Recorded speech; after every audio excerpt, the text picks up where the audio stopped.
From the far horizons of the unknown come transcribed tales of new dimensions in time and space. These are stories of the future, adventures in which you'll live in 1,000,000 could-be years on 1,000 maybe worlds. The National Broadcasting Company, in cooperation with Street and Smith, publishers of astounding science fiction, presents X minus 1.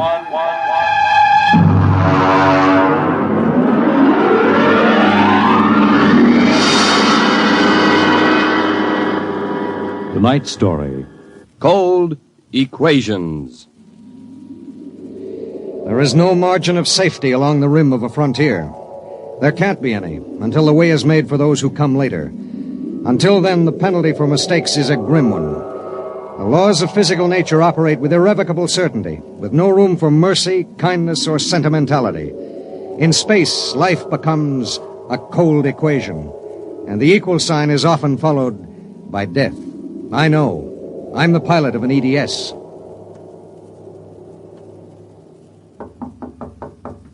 Come in. You sent for me, Commander? Yes.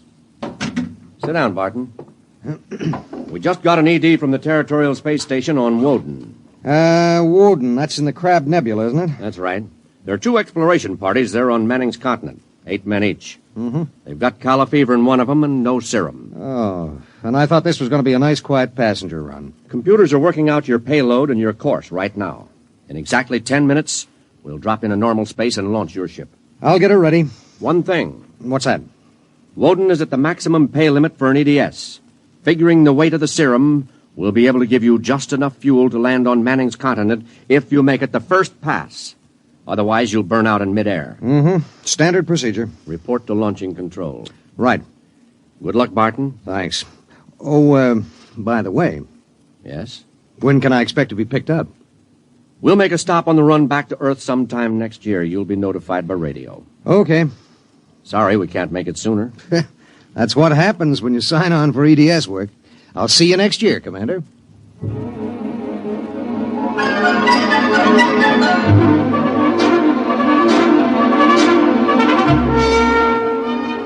Down in the belly of the Stardust, the crew was working like beavers to get the EDS, the Emergency Dispatch Ship, ready.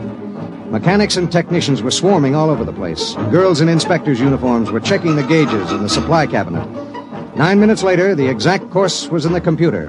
The serum was stowed in my supply cabinet closet, and little EDS 4G3 was ready to be born into space. Barton, Yes, sir. 30 seconds to blast off. All set? All set. I'm turning you over to traffic. Ready. Traffic control. Come in, EDS 4G3. Ready. 20 seconds. Lock open. 15 seconds. Space drive on. Space drive on. 10 seconds. Gravity neutralizer on. Neutralizer on. 5 seconds. 4, 3, 2, 1. Blast off.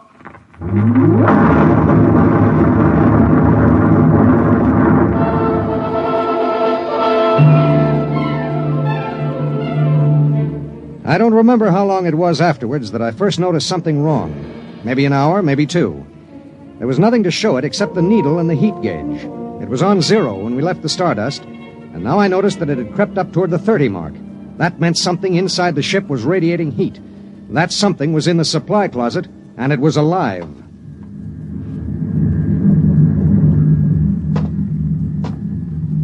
All right, come out. Whoever or whatever you are, if you don't come out in 5 seconds, I'm going to blast you. 1, 2. Well, I'll be... Hello. I'm Marilyn Lee Cross. What are you doing in there? I'm a stowaway. Oh, my... What's the matter? Do I have to pay a fine or something? What are you doing here? I wanted to see my husband. Who's your husband? He's with the government survey crew on Woden. I haven't seen him since he left Earth 4 years ago. Okay.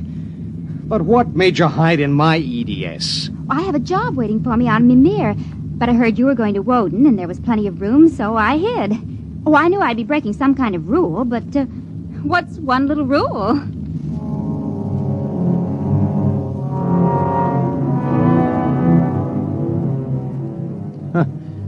What's one little rule? H amount of fuel will power an EDS with a mass of M safely to its destination. H amount of fuel will not power an EDS with a mass of M plus X safely to its destination. Well, how could she be expected to know? She was 5'2" with brown curly hair and the faint, sweet smell of perfume. She was 5'2" and she smelled like apple blossoms. And her name was X in an equation that would have to be balanced.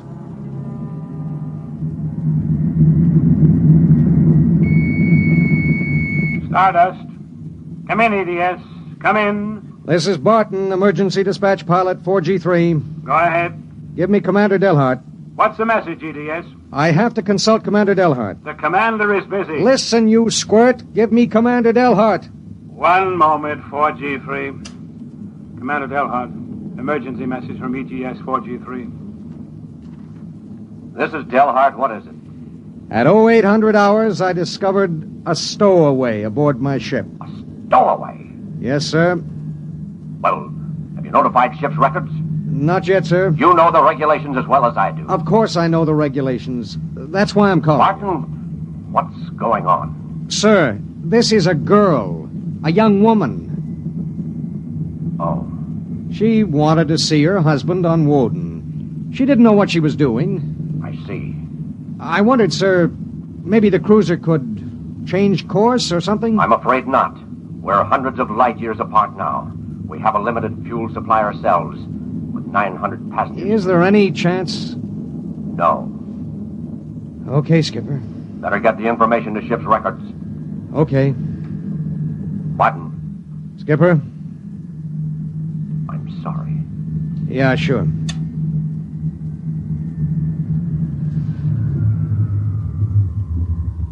You cut our acceleration, didn't you? Yes. Why? Well, save fuel. For a while. How did you manage to stow away? I was taking a language lesson in Mimirese from a girl in the inspection corps. The order came in for your trip, and I just went along on an impulse. Oh, it was easy. I'll be a model prisoner, I promise. Oh, if you were only a thief or a spy, it would make it easier. Make what easier? Forget it.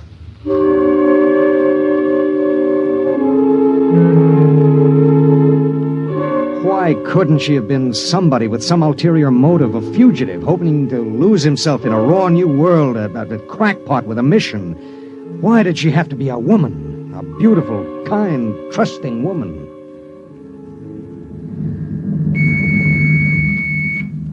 Stardust. Barton, EDS 4G3. Go ahead, 4G3. Identify a stowaway. Give me your identification disc, Miss Cross. Here. Why? Well, it's for ship's records.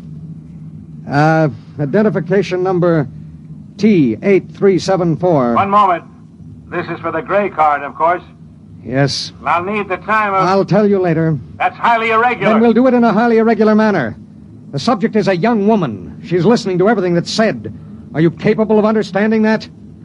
Oh. Go ahead, 4G3. Number T8374-Y54. Name, Marilyn Lee Cross. Female, married. Born July 7th, 2160. Good Lord, you're only a child.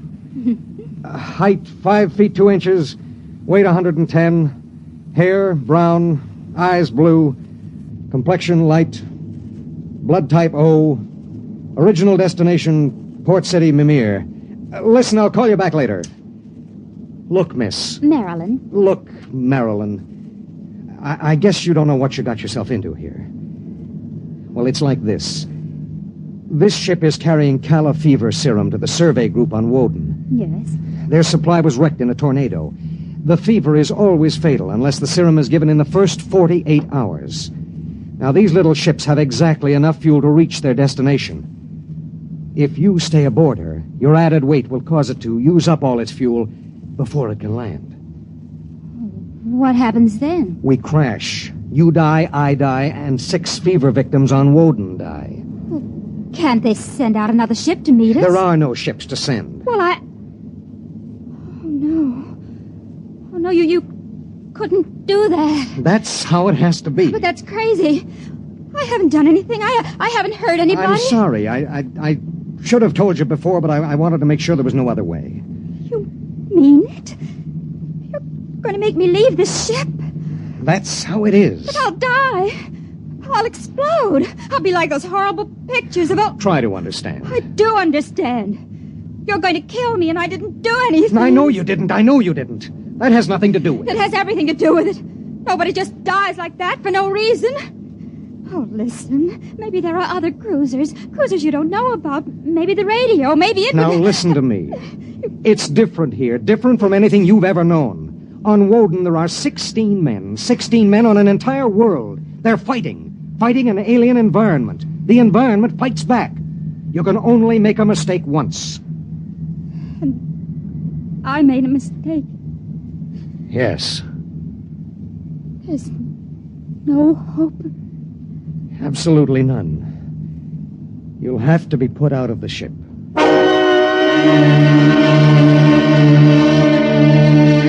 It was better so. With the going of all hope would go the fear. Then would come the resignation. She needed time, and there was so little.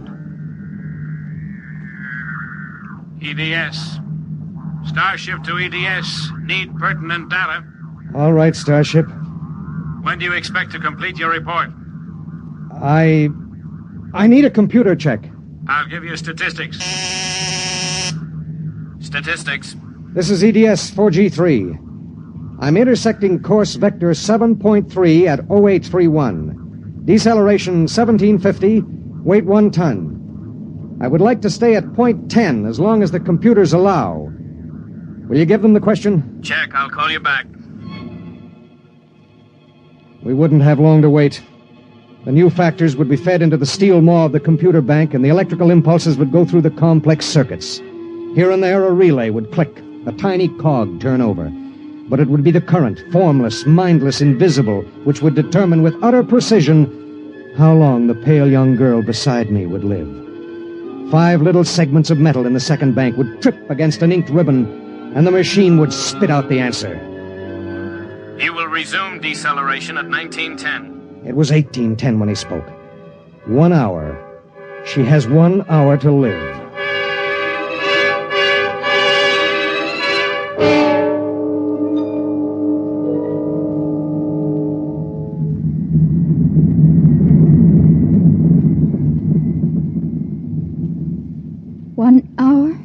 That's it.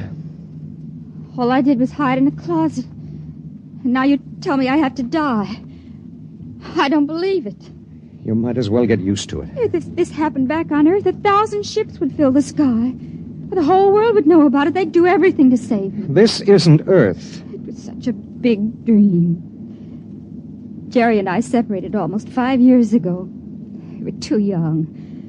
And I was going to see him to try to make everything all right again. Are you married? I was. Oh? She ran off with some guy in the weather service. Do you still think about it? I don't let myself.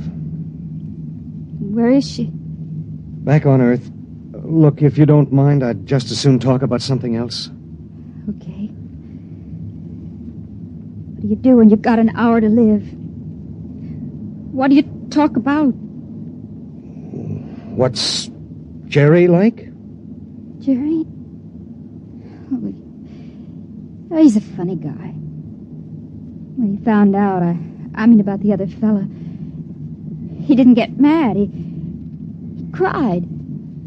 That was all he felt, sadness. So you walked all over him? Well, I thought I wanted him to get mad at me, to be jealous. And now? I've been thinking about him for 5 years.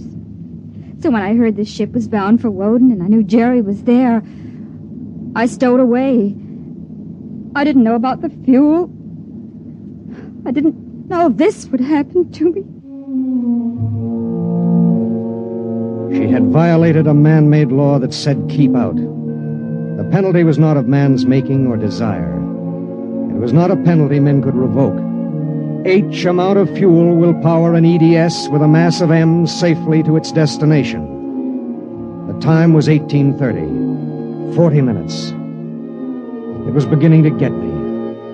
A space frontier is a rough place, and I'd seen 100 men die since I left Earth. But this was different. I watched her as she wrote a message to her folks. I watched her as she fought her way through the black horror of fear toward the calm gray of acceptance. And then there it was on the view screen. The planet Woden, a red ball enshrouded in the blue haze of its atmosphere, swimming in space against the background of star-sprinkled blackness. The chronometer on the instrument panel said 1845.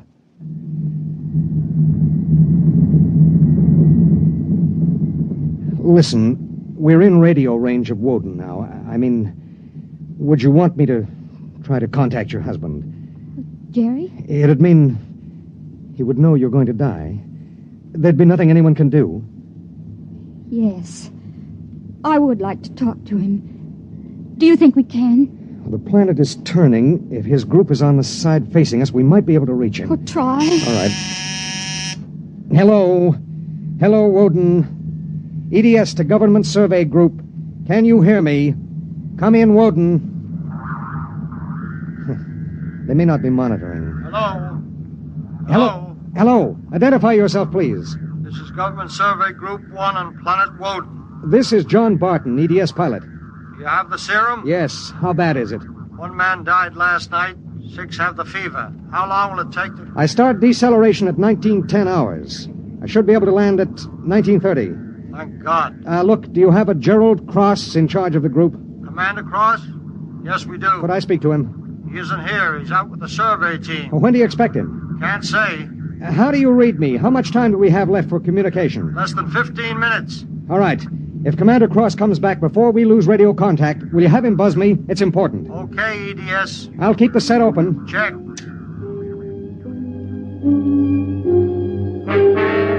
The minutes passed like small bits of eternity. On the view screen, I could see Manning's continent sprawled like a gigantic hourglass in the eastern sea. There was a thin line of shadow where it was beginning to disappear as the planet turned on its axis. I looked at the pale woman next to me, and I thought of another woman long ago who'd sat next to me and cried because I wouldn't try to understand. What had she written in those letters back home? What would they think of the faceless, unknown pilot who'd sent her to her death? What would I think of myself alone nights, reliving this voyage?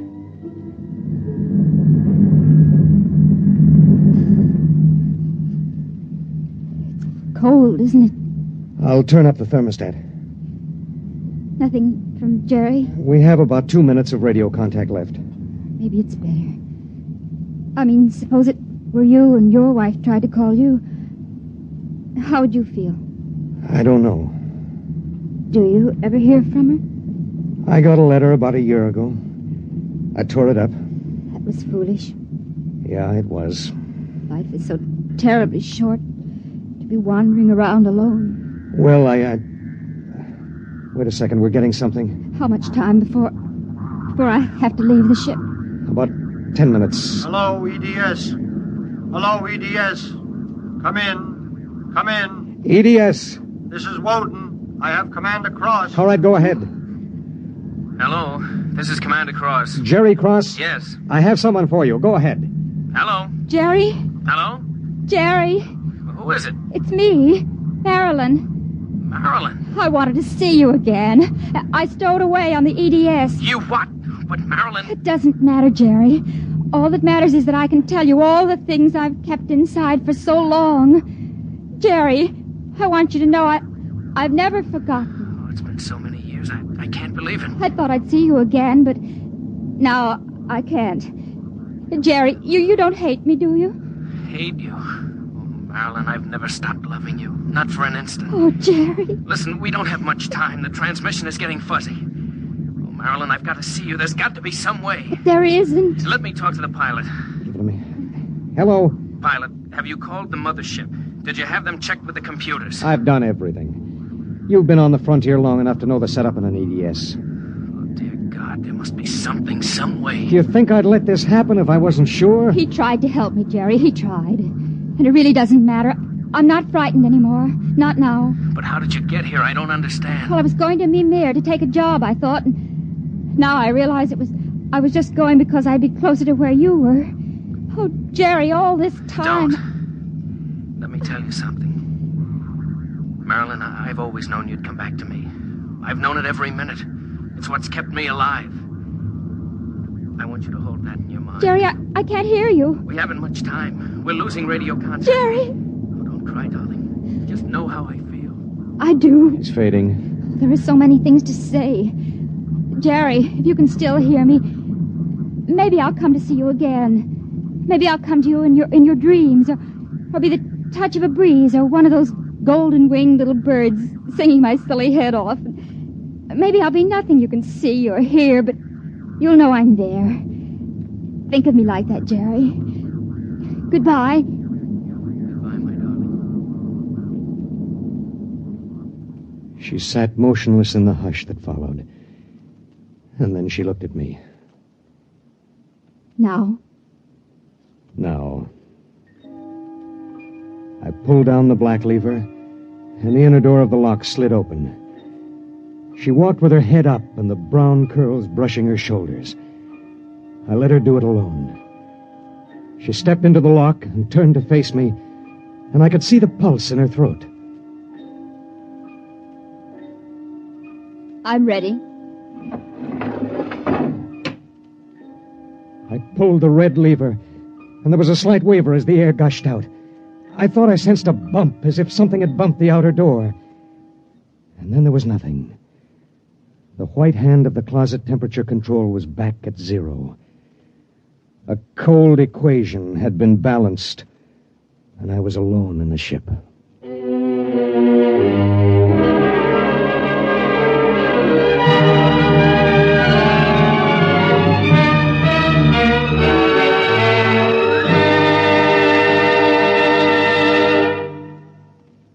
You have just heard X-1, presented by the National Broadcasting Company in cooperation with Street and Smith, publishers of astounding science fiction.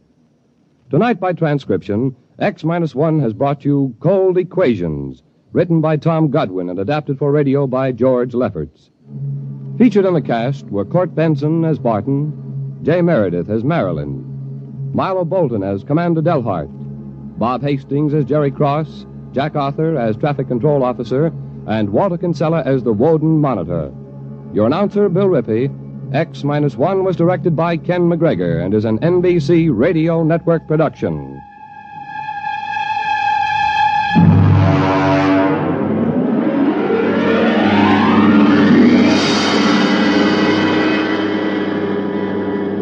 And now, next week. In the days of the Windjammers, whalers sometimes went on cruises that lasted as long as 2 years, and so sometimes they had to resort to rough methods to gather a crew. But what of the future when a cruise to a distant star may last for 15 years or more? We hear of such a voyage next week on X minus 1.